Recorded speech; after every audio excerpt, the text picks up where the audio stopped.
शहर व परिसरात उच्च शिक्षितांना शेअर मार्केट मधील स्टॉकच्या माध्यमातून आमिष दाखवून गुंतवणुकीला भाग पाडत होणाऱ्या लाखो रुपयांच्या फसवणुकीचे प्रकार यावर्षी मोठ्या प्रमाणात घडले।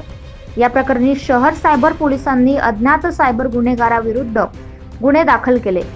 सायबर पोलिसांकडे आलेल्या फसवणुकीच्या तक्रारीमध्ये शहरातील सॉफ्टवेअर इंजिनियर, डॉक्टर्स, शिक्षक, सेवानिवृत्त अधिकारी या वर्गातील उच्च शिक्षितांचा समावेश आहे।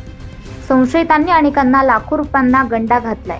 सायबर गुन्हेगारांनी विविध स्टॉकच्या नावाने टेलिग्राम, व्हॉट्सअप ग्रुपच्या माध्यमातून फिर्यादीं सोबत संपर्क साधत गंडा घातल्याचे प्रकार समोर आले।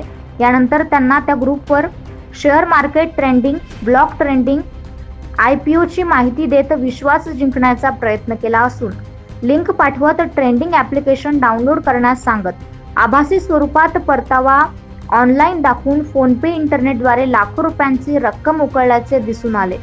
अशा विविध माध्यमातून सायबर गुन्ह्यांचे प्रमाण वाढत आहे। तसेच नाशिककरांनो, आपण सावध व्हा आणि आपली ऑनलाईन फसवणूक होणार नाही याची काळजी घ्या। Bureau report, 9 news Maharashtra.